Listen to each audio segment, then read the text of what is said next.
Okay, let's unpack this. We're moving well past the era of the Q chatbot. Oh, absolutely. If you're serious about production work, I'm talking high-level research, microservice refactoring, or complex data synthesis, the game has just fundamentally changed. That shift is exactly what the source material we analyzed was focused on. They highlighted what they called the Gemini bomb. The Gemini bomb. Yeah, the model's arrival just, boom, instantly reset expectations.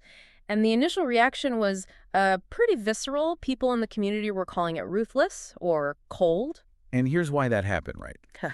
It skips the pleasantries. Completely. It doesn't apologize. It doesn't try to charm you. It gives you zero filler. This model packs, well, maximum information density into every single response. And for professionals, that lack of conversational padding is the entire point. If you bill by the hour, you do not need the AI to engage in small talk. No, you need the synthesis. You need the runnable code or the rigorous proof right now. Exactly. It's built for utility, not warmth. So our mission today is based on this deep analysis of 10 high-yield prompt structures, which comes from a technical article published on Binary vs. AI. We're going to run through these exact workflows to give you the shortcut to using this model effectively. Stop treating it like a glorified search engine. Yes. Yeah. Start treating it like a hyper-competent, if maybe slightly clinical, junior colleague. That's the perfect way to put it. So let's start where most users get frustrated, which is with simple failure. Everyone complains that the AI forgets instructions halfway through a complex task. Yeah, what people call context drift. Exactly. But we need to address what the source calls the Universal Preflight. They argue that, the model isn't the one with the problem. The user is often giving it conflicting signals by just ignoring the setup. So we're blaming the user for context drift. Isn't that just bad UX? Well, the source material justifies it because the complexity stems from choice, not bad design. Yeah, the model's capabilities vary wildly depending on which door you enter through. Before you even write a single prompt, you have to confirm your surface. Okay, hold on. Confirm your surface. Can you clarify that? Yeah. Because that's a critical point that I think confuses a lot of people. Absolutely. Think of it this way. Are you using the consumer Gemini Advanced app or the API-focused Google AI Studio or the developer platform Antigravity? 3 different doors for 3 very different tasks. Totally. Gemini Advanced is for your personal research like meeting synthesis, video coaching. Google AI Studio is for prototyping, building products. It gives you the API key and a visual canvas. And anti-gravity. That's the most powerful one. That's where you go for agentic work, multi-file repo support, and terminal automation. Using the consumer app for a complex web dev project is just, it's going to fail. The environment just wasn't built for it. Exactly. That distinction alone probably fixes half the reported failures. So what's the second pre-flight step once we've picked the right platform? Check your file limits. This sounds so simple, but it's incredibly destructive. How so? If you upload a 2-hour meeting recording for synthesis, but your plan only supports, say, 30 minutes, the model silently truncates the data. It just cuts it off. So you'll wonder why the synthesis missed the huge executive decision made in the last hour. And you'll never know. You have to confirm your data plan matches your input. That's a huge hidden cost of ignoring the fine print. You get a half-truth that looks like a full answer. The third step applies to automation, to agentic work. You have to set allow lists for automation. Okay, so this is for the computer use features where the AI is clicking around on Slack or Jira for you. Right. You must whitelist only the necessary domains. The source material warns that allowing the agent just, carte blanche access means one wrong click could cost you hours of cleanup. It's about containing the risk by restricting the playing field. Incredibly smart. And the final step before we get into the heavy-duty research. You need to understand the deep research limit. The dedicated deep research function, it's capped internally per session. So if you ask for a huge 50-source literature review, and the model hits its quota after only, say, 12 sources, you're going to get a half-baked report.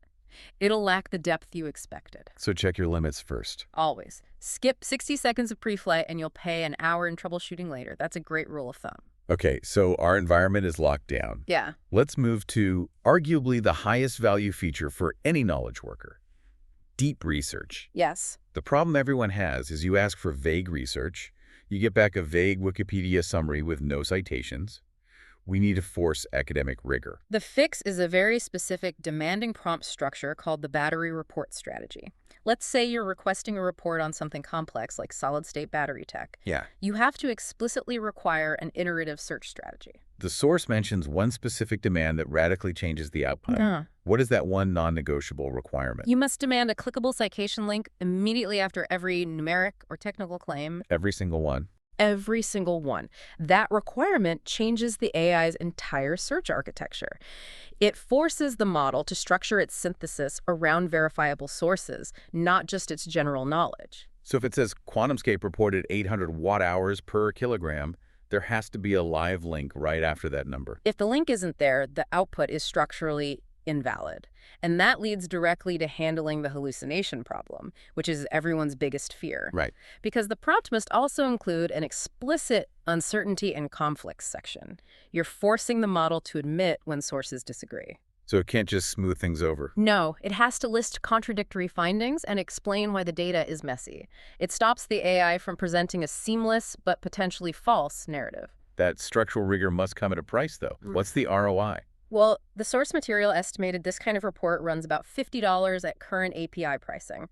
But, and this is the key, it replaces approximately 8 hours of manual academic-grade research. 8 hours. That's a full workday. It's a massive force multiplier. Speaking of rigor, let's connect that to PhD-level math. The model can handle incredibly complex reasoning, but you have to set the right conditions. This is where the model's reasoning really shines. The analysis showed it has measurably higher accuracy on mathematical reasoning tasks, when proofs require multiple lemmas, edge cases. But you can't just ask for the answer. You have to make it show its work, like a mathematician would. So how do we structure the prompt to unlock that? You demand 3 things. First, state all assumptions and definitions up front. Second, present the proof in a formal structure. Definitions, lemmas, theorem, proof. And the third? Include a short sanity check section with small boundary condition examples. Why does demanding that formal structure work so much better? Because it forces the model to slow down. It has to build foundational arguments. Most models just rush toward an answer, which introduces errors. This structure forces the AI to check its foundations before declaring the theorem proven. It moves the output from an intuitive guess to explicit, verifiable logic.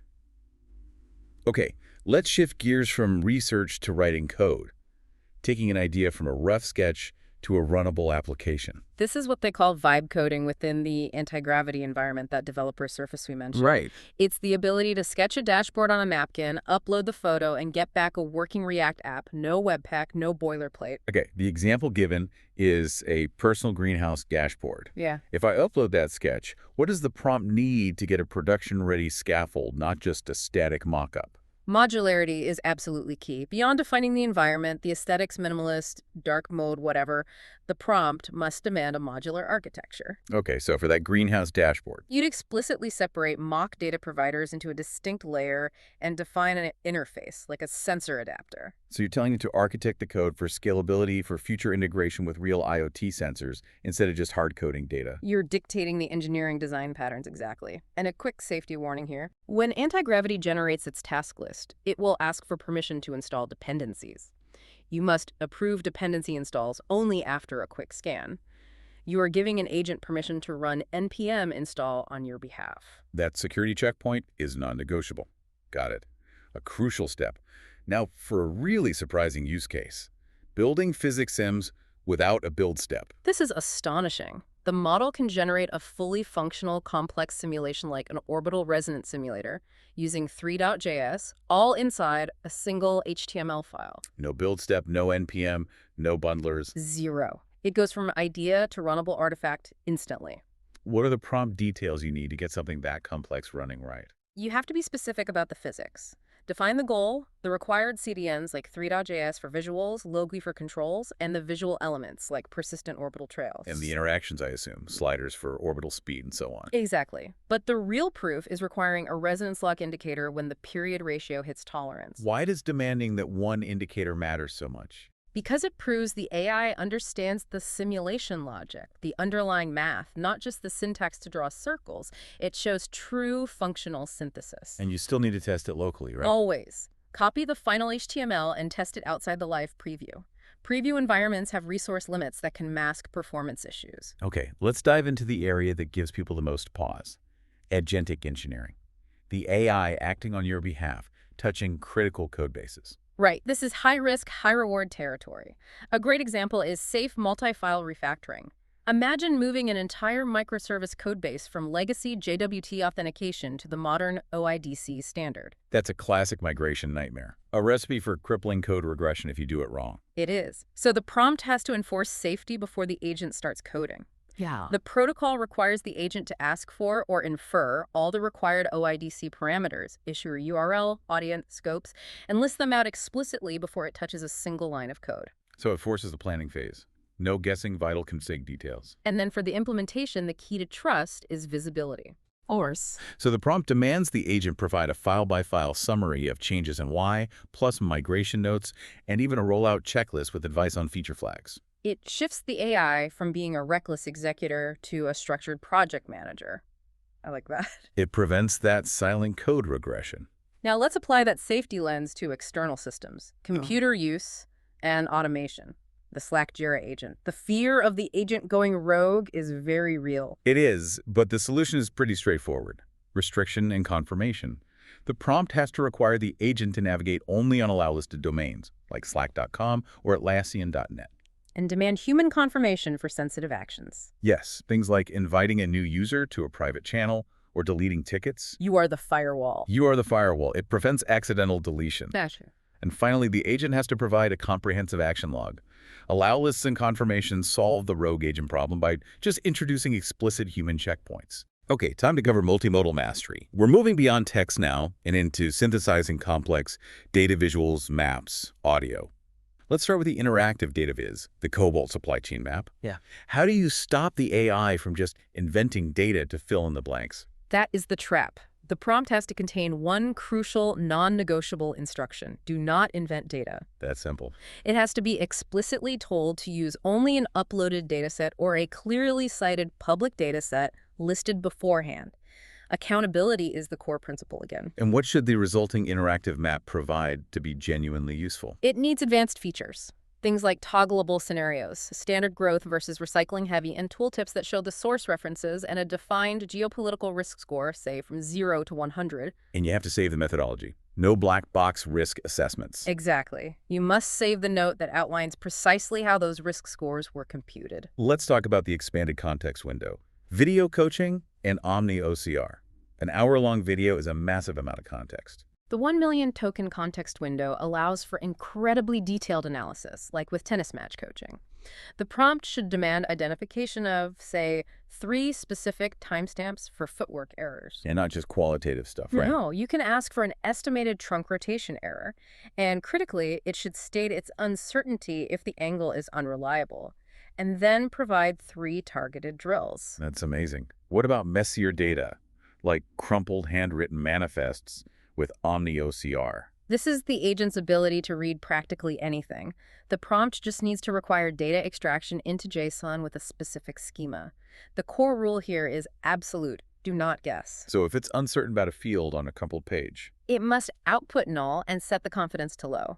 It also has to include computed checks to flag mathematical inconsistencies, like if the total quantity doesn't match the sum of the items. that sounds like a powerful preprocessor for eliminating grunt work.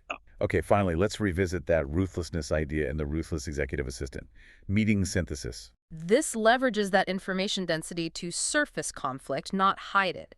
So instead of vague meeting notes, the prompt demands speaker diarization. So you know who said what. A summary of stakeholder stances on a debate, Mm. like cloud migration, and then a structured decision matrix table.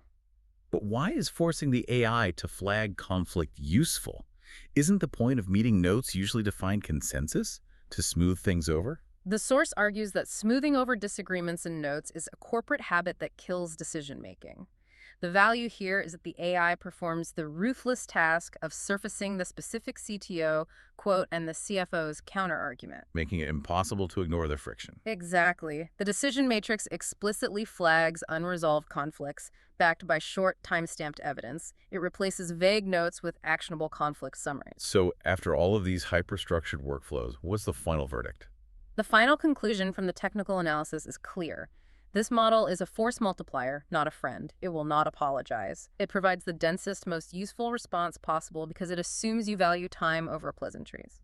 Stop treating it like a chatbot that needs hand-holding. And start treating it like the most competent junior engineer or research assistant you've ever worked with. The power is unlocked not by the technology itself, but by the rigor of your request. That's fascinating. The sheer efficacy of just applying structure, the request for citations, the demand for formal logic, the rule about not inventing data, that's what fundamentally shifts the output quality. It really is. It proves that high-quality output depends more on the rigor of the question than the raw processing power of the model. Exactly. And if we build on that concept of ruthlessness, the fact that these agents are designed to surface conflict and uncertainty in a structured way, it raises a really interesting question for you, the listener. Go on. What does this mean for human roles? If the AI is perfectly capable of handling the cold, hard, data-driven conflict summary, perhaps the professional's role must now evolve to become just as ruthless and decisive when addressing that friction. To operate effectively in a world powered by these tools. Time to pick one of those 10 prompt structures, maybe the pre-flight checklist, or the accountable research demand, and apply it to your next big task. You might be surprised by how much time and effort you save.